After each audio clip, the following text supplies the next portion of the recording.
Welcome students. इस video में चलिए हम स्टार्ट करते हैं फाइनेंशियल मैथमेटिक्स का एक टॉपिक जिसका नेम है डेप्रिसिएशन। तो ये सीबीएसई क्लास 12th के सिलेबस में रहेगा। तो चलिए स्टार्ट करते हैं।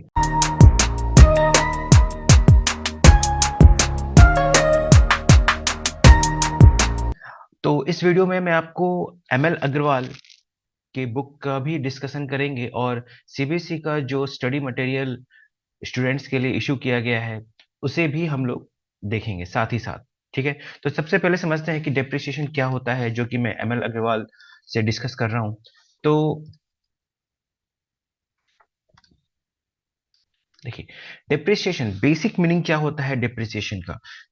तो डेप्रिसिएशन को समझने से पहले आप एप्रिसिएशन समझिए। एप्रिसिएशन आप पढ़ चुके हैं, समझ चुके हैं, जानते हैं, है ना। आपको एप्रिसिएशन मिला भी होगा। तो एप्रिसिएशन का मतलब क्या होता है? किसी चीज को बढ़ावा देना, किसी चीज को बढ़ाना, राइट। तो डिप्रिसिएशन ठीक उसका रिवर्स हो जाएगा, मतलब किसी चीज को घटाना, किसी चीज को घटा देना, राइट। तो ऐसी कौन सी चीजें हैं जिसकी वैल्यू एप्रिशिएट होती है? आप ऐसे सोचिए पहले। तो ऐसी कौन सी वैल्यू जिसकी वैल्यू एप्रिशिएट होती है? तो आप समझ सकते हैं, फॉर एग्जांपल लैंड, जमीन। जमीन की कीमत में देखिए हमेशा एप्रिसिएशन ही लगभग होता रहता है, right. In the long run आपको एप्रिसिएशन ही मिलेगा। उसी तरह से आप कुछ सोच सकते हैं डिप्रिसिएशन के बारे में। ऐसी कौन सी चीज है जिसके प्राइस में हमेशा आपको डिप्रिसिएशन मिलता है? तो हम सोच सकते हैं, for example our mobile phone, है ना। मोबाइल फोन आज जितने में आपने खरीदा है, आज से 1 साल बाद उसकी प्राइस उतनी नहीं रहेगी, वो कम दाम में ही बिकेगा, राइट। लेकिन जमीन में ठीक इसका उल्टा है, राइट। आज आपने जितने की खरीदी है, आज से 1 साल बाद, 2 साल बाद आपको मोस्ट प्रोबेबली उससे ज्यादा ही वैल्यू मिलेगी। तो एक तरफ आपके पास एप्रिसिएशन है, दूसरी तरफ आपके पास डेप्रिसिएशन है। तो हम यहाँ से ये भी सोच सकते हैं, इसका मतलब कि मोबाइल में ज्यादा पैसे खर्च नहीं करने चाहिए।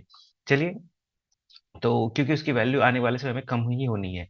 ठीक है, so depreciation is defined as the reduction of original cost of a fixed asset such as building, furniture, machinery, vehicles, etc over a period of time. ठीक है, due to wear and tear. तो ऐसा क्यों होता है? क्योंकि समय के साथ क्या होता है, उसकी वियर टीयर खराब होते हैं, उसके पार्ट्स। तो इस कारण से उसकी क्या होती है, वैल्यू डिप्रिशिएट होती है। Original cost is the total cost at which the asset was purchased. तो आपका ओरिजिनल कॉस्ट क्या हो जाएगा? जिस प्राइस पे आपने उस एसेट को परचेज किया, that is your original cost. The next is the time period in which an asset is expected to be functional and fit for the purpose। तो देखिए, जिस टाइम ड्यूरेशन के लिए आपने उस एसेट को लिया है, फॉर एग्जांपल आपने एक मोबाइल फोन लिया और आपको लग रहा है कि ये 5 इयर्स तक मैं इससे काम कर सकता हूँ, 5 इयर्स तक ये काम चलेगा, कंपनी का गारंटी है कि 5 इयर्स तक इसमें कोई प्रॉब्लम नहीं होगी, अच्छे से चलेगी। तो ये उसका यूजफुल लाइफ कहलाएगा। फॉर एग्जाम्पल आप एक बाइक लेते हैं, तो बाइक की भी एक लाइफ होती है 15 इयर्स, राइट। 15 इयर्स तक उसकी लाइसेंस वैल्यू होती है। तो 15 इयर्स आप कह सकते हैं कि उसका एक यूजफुल लाइफ है, जब तक कि वो आपके पर्पस के लिए फिट है, ठीक है, और फंक्शनल है। ठीक है, it is generally measured in years. Okay, the value of the depreciable asset at the end of useful life is called scrap value और salvage value। ठीक है, स्क्रैप भी आप समझते हैं, सैल्वेज भी समझते हैं। Basically these are the English words. आप इनके डिक्शनरी में भी मीनिंग ढूंढ सकते हैं, खोज सकते हैं। ये कोई मैथ्स के वर्ड नहीं है, स्क्रैप एंड सैल्वेज। तो स्क्रैप हो जाने के बाद जो उसकी वैल्यू है, दैट इज स्क्रैप वैल्यू, और सैल्वेज वैल्यू सेम चीज है। और we can say it depreciated value. देखिए, आपको सारे कीवर्ड्स पता होने चाहिए। ऑप्शनल में आपको, ऑब्जेक्टिव क्वेश्चन में आपको ऑप्शन यहाँ पे सेट किया जा सकता है। तो आप सारे कीवर्ड्स के एक बार ध्यान से जरूर देख लें। ठीक है, तो स्क्रैप वैल्यू समझ गए। स्क्रैप वैल्यू क्या होता है? At the end of the life of the asset. Asset के लाइफ के एंड में, जब वो फंक्शनल नहीं रहा, जब वो फिट ऑफ पर्पस नहीं रहा, तब उसकी जो वैल्यू है, that is the scrap value. उसी के जैसा सिमिलर है एक बुक वैल्यू। देखिए, बहुत ही माइन्यूट डिफरेंस है बुक वैल्यू और स्क्रैप वैल्यू में। चलिए इसको ध्यान से समझते हैं। देखिए, बुक वैल्यू क्या होती है? मान लीजिए कि आपने आज एक मोबाइल फोन खरीदा 10,000 रुपए की, राइट, और आपने उसे 1 महीने बाद ही बेच दिया, राइट। आपने उसे 1 मंथ के बाद ही बेच दिया। तो अभी आपका मोबाइल फोन फंक्शनल तो था, मतलब कोई इसमें प्रॉब्लम नहीं हुई थी, लेकिन आपने किसी कारणवश सपोज जिसको बेच दिया, तो वो अपने स्क्रैप वैल्यू पे नहीं बिक रही है। वो किस भी वैल्यू पे बिक रही है, बुक वैल्यू पे बिक रही है। मतलब अगर आपने उसको अपने एंड लाइफ से पहले उसको बेच दिया, सपोज कीजिए आपने एक बाइक खरीदी, राइट, सपोज कीजिए 80,000 की आपने एक बाइक खरीदी, राइट, इसका लाइफ पीरियड था 15 ईयर्स, लेकिन आपने आफ्टर 1 ईयर से इसको, या 2 ईयर्स आपने इसको सेल कर दिया, तो आफ्टर 2 ईयर्स जो आपको वैल्यू मिलेगी वो स्क्रैप वैल्यू नहीं मिलेगी। स्क्रैप वैल्यू कब मिलती, जब आप 15 ईयर्स के बाद बेचते, राइट, आपने उससे पहले बेच दिया, तो वो क्या कहलाएगी, बुक वैल्यू कहलाएगी। देखिए, book value of an asset at a given date, इस कीवर्ड को ध्यान से आप लोग रट लीजिए, समझ लीजिए, एट अ गिवन डेट। और यहां क्या लिखा हुआ था, the value of depreciated asset at the end of useful life, that's the difference। यहां क्या लिखा हुआ है, at the end of its useful life, और यहां क्या लिखा हुआ है, at a given date। तो इन दोनों में बेसिक डिफरेंस है, राइट। तो बुक वैल्यू आप समझ गए कब होता है, at the end of given date. तो जनरली हम लोग बुक वैल्यू पे बेचते हैं। एंड ये स्क्रैप वैल्यू पे तो कबाड़ वाला, राइट, स्क्रैप वैल्यू पे ले जाएगा। Generally just for day to day life our discussion मैं यहाँ पे कर रहा था, ताकि आप रियल वर्ल्ड से रिलेट कर सकें। तो हम लोग जनरली बुक वैल्यू पे बेच देते हैं, उसके स्क्रैप वैल्यू, आपको एक कार भी अगर बेचनी होगी तो हम लोग क्या करेंगे कि 15 ईयर्स जब उसका एंड पीरियड होने वाला होता है, उससे 2-3 साल पहले बेच देते हैं, राइट। एंड पीरियड के बाद तो कबाड़ वाला ही लेके जाएगा। Okay, next is the methods of computing depreciation. तो हम कैसे मेजर करें कि डेप्रिसिएशन कितना हुआ, किस रेट से हो रहा है। जैसे अ, जमीन की कीमत बढ़ रही है, वो एप्रिसिएशन है, बट जमीन की कीमत बढ़ रही है तो किस रेट से बढ़ रही है, ये सब आप कैलकुलेट कर सकते हैं, ये सब पेपर में आते रहता है। तो उसी तरह से डेप्रिसिएशन की भी कंप्यूटिंग कर सकते हैं हम लोग। देखिए, there are several methods for computing the depreciation. Okay, आगे बढ़ने से पहले मैं सोच रहा हूँ कि आपको एक बार सिलेबस भी दिखा दिया जाए। देखिए, अगर आप सिलेबस की बात करें तो लीनियर मेथड ऑफ डिप्रिसिएशन हमें पढ़ना है, और define the concept of linear method of depreciation, interpret cost, residual value, useful life of an asset from the given information, calculate the depreciation। ये आपके सिलेबस में। और हमें क्या देखना है, meaning and formula for linear method of depreciation, हमें इसकी मीनिंग भी समझनी है, फॉर्मूला भी समझना है, एडवांटेज और डिसएडवांटेज समझना है। तो बेसिकली हमें मेनली लीनियर मेथड पढ़ना है, ठीक है। तो चलिए वापस से हम लोग आ जाते हैं अपनी टेक्स्ट बुक पे। देखिए, तो मेथड ऑफ कंप्यूटिंग डिप्रिसिएशन यही हम लोग पढ़ रहे हैं। तो देखिए, हमें बेसिकली लीनियर मेथड पढ़ना है, और एक मेथड बेसिकली पढ़ेंगे हम लोग, डिक्लाइनिंग बैलेंस मेथड और return down value method, right. But आपको सारे ये चारों नेम पता होना चाहिए, क्योंकि कई बार ऑप्शन में आपसे पूछा जा सकता है कि which of the following is not a method of computing the depreciation. कौन सा डिप्रिसिएशन मेथड कैलकुलेट करने का मेथड नहीं है, which of the following is one of the method of founding the depreciation. और आपको कुछ भी ऐसा ऑप्शन बनाया जा सकता है, तो आप चारों नेम को, चारों मेथड के नेम को एटलीस्ट जरूर जाने। तो पहला है लीनियर मेथड और straight line method. The second one is the declining balance method और रिटर्न डाउन वैल्यू मेथड। सारे नेम आपको पता होने चाहिए। Sum of the years digits method and units of production method. देखिए, चारों नेम आपको अच्छे से पता होना चाहिए। Units of production method, sum of years digits method and declining balance method, linear method और स्ट्रेट लाइन मेथड। तो बेसिकली हमें स्ट्रेट लाइन मेथड ही पढ़ना है, इसके क्या एडवांटेज है, क्या डिसएडवांटेज है, राइट। और देखिए, एडवांटेज और डिसएडवांटेज तो आप तब समझेंगे जब कुछ और एक्स्ट्रा पढ़ेंगे, राइट। एक चीज पढ़ के आप एडवांटेज और डिसएडवांटेज कैसे बता सकते हैं, इसका ये एडवांटेज है, इसका ये डिसएडवांटेज है। इसके लिए कम से कम आपको दो तो स्टडी करना चाहिए। तो हम लोग इन दो मेथड को पढ़ेंगे, तब जाके समझ पाएंगे कि क्या एडवांटेज है और क्या डिसएडवांटेज है, right. So here we will learn linear method of depreciation only, and declining balance method also. So the first method is linear और स्ट्रेट लाइन मेथड। जैसा कि देखिए, नेम से क्लियर है, इसमें क्या होता है, the linear or straight line depreciation method is the simplest, so this is the first advantage। क्या, कि ये सिंपलेस्ट है। सिंपलेस्ट होना अपने आप में एक बहुत बड़ा एडवांटेज होता है। Simple life, best life, right. So it is a simplest and most widely used method. You can add this in your advantage or in your point. So this is the simplest and most widely used method. In this method, the value of an asset is reduced uniformly over each period until it reach to its scrap value or salvage value. देखिए इसमें क्या होता है, मान लीजिए आपने 1,000 रुपए का कोई आइटम परचेज किया, ठीक है। तो हर साल, let us suppose this is after first year and after second year, हर साल फिक्स्ड अमाउंट, ठीक है, ध्यान से सुनिएगा, फिक्स्ड अमाउंट ऑफ मनी क्या होगा, डिप्रिशिएट होगा। मान ली मैंने कहा कि हर साल 20 रुपीज का डिप्रिसिएशन हो रहा है, तो यहाँ पे क्या आ जाएगा आपके पास, 980 रुपीज यहाँ पे आएगा। आफ्टर 1 ईयर आपके जो आइटम का जो वैल्यू है वो 980 रुपीज आएगा। उसके बाद क्या हो जाएगा, ये 960 रुपीज हो जाएगा। उसके बाद क्या हो जाएगा, अगर आप और इसी तरह से जाएंगे तो 940 रुपीज हो जाएगा। इसमें खास बात क्या है, this is after third year. आप ध्यान से देखें तो खास बात यह है कि हर साल after each year a fixed amount of money is going to be depreciated.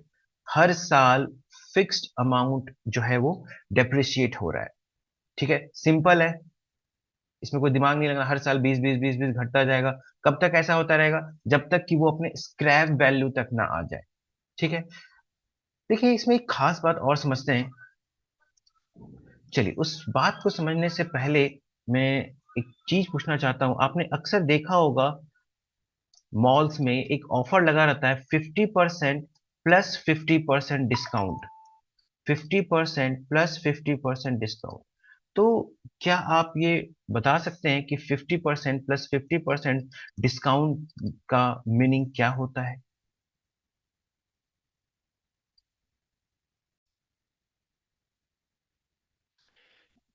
चलिए, तो देखिए 50% प्लस 50% डिस्काउंट का मीनिंग क्या होता है, ये बेस्ट एग्जांपल समझता हूं मैं, जो आपको परसेंटेज के इंपॉर्टेंस को समझा सकता है, राइट। 50% प्लस 50% डिस्काउंट का मतलब ये नहीं होता है कि आपको 100% डिस्काउंट मिलेगा और आपको फ्री में मिलेगा। तो देखिए क्या होता है, मान लीजिए किसी आइटम का प्राइस 100 रुपीज था, ये उसका क्या था, एमआरपी था, राइट। मैक्सिमम रिटेल प्राइस उसका 100 रुपीज का टैग लगा हुआ था।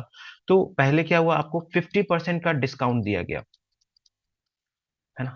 50% का डिस्काउंट मिला, 50% का डिस्काउंट मिला मतलब 50 रुपीज का डिस्काउंट मिला,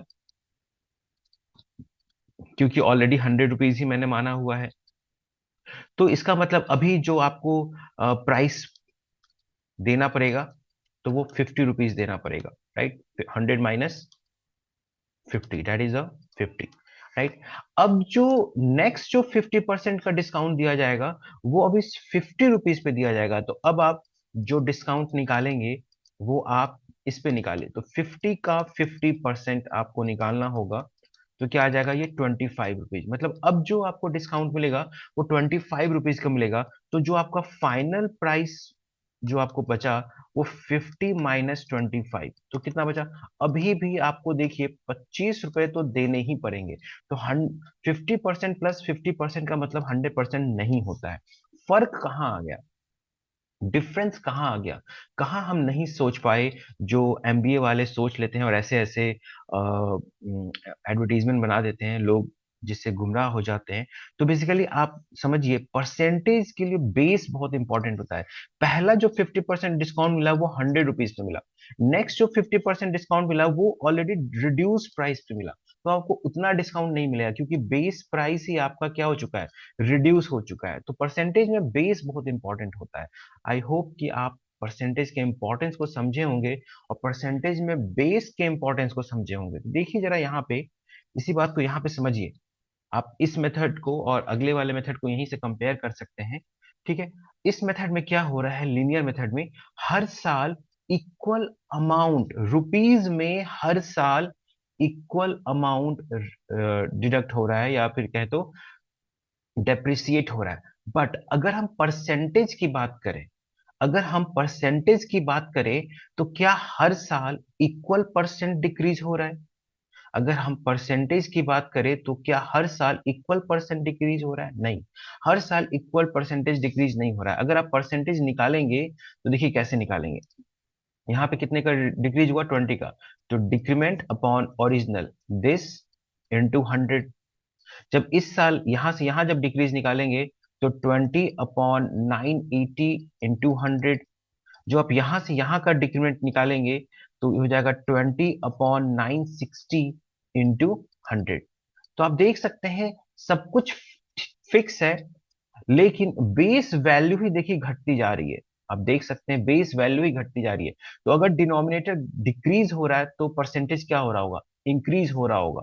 तो है ना, परसेंटेज ऑफ डिक्रीमेंट यहाँ पे क्या होता जाता है? बढ़ता जाता है। समझ रहे हैं आप? परसेंटेज ऑफ डिक्रीमेंट यहाँ पे क्या होगा? बढ़ता जाएगा। क्यों बढ़ता जाएगा? क्योंकि बेस वैल्यू घटती जाएगी।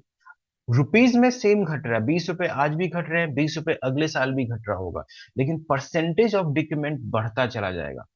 तो ये आपका पहला ऑब्जर्वेशन है लीनियर मेथड में कि अमाउंट ऑफ डिप्रिसिएशन तो फिक्स है, बट परसेंटेज ऑफ डिप्रिसिएशन बढ़ता जाता है टाइम के साथ। ठीक है, ध्यान से समझ लीजिए द फॉर्मूला। अब देखिए फॉर्मूला तो बहुत ही आसान हो गया इसके लिए। तो एनुअल डिप्रिसिएशन निकालने के लिए सो सिंपल, जैसे आप परसेंटेज में निकालते हैं, डिप्रिसिएशन कैसे निकालेंगे? तो original cost minus scrap value. ये देखिए एनुअल डिप्रिसिएशन निकालना चाह रहा है, तो original cost minus scrap value till the end. जैसे यहां से यहां इस क्वेश्चन के लिए अगर मैं अप्लाई करूं तो ओरिजिनल कॉस्ट था मेरा 1000, माइनस फाइनली क्या हो गया? 940। मान लीजिए 3 साल ही इसकी वैल्यू थी, 3 साल इसकी लाइफ पीरियड थी। तो 940 3 साल के बाद 1 2 3 3 इयर्स के बाद 940 थी। This divided by 3, useful life of asset in years. तो आप यहां से भी देखेंगे तो क्या आ रहा है? 60/3, और ये कितना आ जाएगा? 20, जो कि पहले से ही आपको यहाँ पे डिस्कस किया हुआ है। तो आई थिंक कि आप समझ गए कि लीनियर मेथड क्या होता है, क्या इसमें छोटी छोटी बातें आपको ध्यान रखनी है। नेक्स्ट देखिए, इसे कुछ क्वेश्चन हैं बहुत ही सिंपल से। Machine costing 50,000 has a useful life of 4 years, right? And the estimated scrap value is 10,000. Using the straight line method, find the annual depreciation. तो देखिए आपको कॉस्ट प्राइस, ओरिजिनल कॉस्ट दिया हुआ है, स्क्रैप वैल्यू दी हुई है, useful life दिया हुआ है। तो लीनियर मेथड सही में बहुत सिंपल है। Simply original price minus scrap value, हमेशा ओरिजिनल प्राइस में से सब्ट्रैक्ट करेंगे, क्योंकि ओरिजिनल प्राइस ग्रेटर वैल्यू होगी, स्क्रैप वैल्यू तो कम होगी, और डिवाइडेड बाय यूजफुल लाइफ से आप डिवाइड कर देंगे इन years. That's so simple. The annual depreciation of A car is 30,000। देखिए कार है जिसका एनुअल डिप्रिसिएशन कितना है? 30,000 है।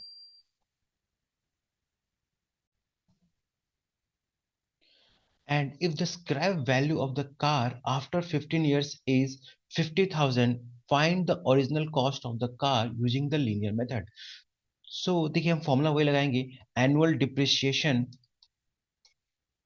Is equal to original price minus scrap value upon number of years, right? So देखिए यहाँ पे हमें ये दिया हुआ है, that is the this is given, that is the 30,000 annual depreciation of a car is this, scrap value is given, time period is given, so we can find this। ठीक है, आपको यहाँ पे कोई नया फॉर्मूला रटने की जरूरत नहीं, इसी से आप क्या करें, यो ओरिजिनल प्राइस को आप क्या कर लीजिए, इसको सब्जेक्ट बना लीजिए। ठीक है, सेम फॉर्मूला लगाइए, सेम फॉर्मेट में लगाइए, और आप यहीं से सॉल्व कर लीजिए। कोई जरूरी नहीं है आपको नया फॉर्मेट में डालने की। देखिए ठीक है, सेम काम किया गया यहाँ पे, तो आप यहाँ से भी समझ सकते हैं। कोई डाउट होता है अगर स्पेशली किसी क्वेश्चन में, तो आप कमेंट सेक्शन में लिखिए, मैं आपको बताऊंगा। बट ये काफी सिंपल कैलकुलेशन है, इसलिए मैं सिंपली आपको एक्सप्लेन करके आगे बढ़ रहा हूँ। अ dining table consist 36,000 has a useful life of 15 years. If the annual depreciation is 2,000, find its scrap value using the linear method. Simple. Again, annual depreciation का हमने फॉर्मूला लिखा, इसमें क्या क्या गिवन है देखिए, एंड हमें क्या निकालना है? फाइंड इट्स स्क्रैप वैल्यू, ये हमें पता करना है। ये दिया हुआ है एनुअल डिप्रिसिएशन इज 2,000, देखिए, और ओरिजिनल कॉस्ट देखिए दिया हुआ है 36,000, स्क्रैप वैल्यू निकालने, यूजफुल लाइफ गिवन है that is the 15 years, we can find it, no problem. इसके बाद देखिए एक्सरसाइज है, आप इस एक्सरसाइज को ट्राई कीजिए, बहुत सारे हिंट भी मैंने शॉर्ट में लिख रखे हैं, आप चाहें तो यहाँ से भी समझ सकते हैं। तो एक्सरसाइज 14.3 आप जरूर करें इसको अपने होमवर्क में, और अगर कोई डाउट होता है तो आप कमेंट सेक्शन में लिखिए, मोस्ट प्रोबेबली आपको कोई डाउट नहीं होगा। साथ ही साथ अगर हम आपके सीबीएसई ने जो स्टडी मटेरियल जारी इश्यू किया है उसे भी देख लेते हैं क्विकली। स्क्रैप वैल्यू क्या होता है, रेसिडुअल वैल्यू, सैल्वेज वैल्यू सब बता दिया आपको। टोटल डिप्रिसिएशन, वियरिंग वैल्यू, देखिए एक नया कीवर्ड हमें मिला है, that is the wearing value and it is the total depreciation. The difference between the original cost and the scrap value is called total depreciation और वियरिंग वैल्यू। तो देखिए आपको एक नया कीवर्ड मिला। तो ये छोटे छोटे मोतियों को ही कलेक्ट करना है, राइट, इसलिए हमें सब कुछ देखना होता है, राइट। बुक वैल्यू आपको मैंने ऑलरेडी समझा रखा है। नेक्स्ट मेथड देखिए, straight line method, sum of the year digit method and written down method. एक न्यू मेथड हमारे पास वहां पे था एमएल अग्रवाल में, बट ठीक है, 3 मेथड ये मीनू आप याद रखिए, जिसमें कि हम लोग ये देखेंगे और ये देखेंगे। ये हम लोग अभी देख चुके हैं एमएल अग्रवाल से, अभी हम लोग सीबीएसई के स्टडी मटेरियल से देख रहे हैं। सो लीनियर और स्ट्रेट लाइन मेथड, ठीक है, आप देखिए यहाँ पे क्या कहता है, इसको एक जस्ट फॉर्मुलेशन कर दिया है इन्होंने। D D is the annual depreciation, C is the original cost, S is the scrap value and N is the useful life in years. देखिए आप इस फॉर्मूला को जरूर पढ़ें, ठीक है, हो सकता है कल को आपके पेपर में इस तरह से दे दे, using the linear method of depreciation if we have D is equal to this, C is equal to this. Chances कम है, बट फिर भी आप एक बार जस्ट आइडिया जरूर रखें।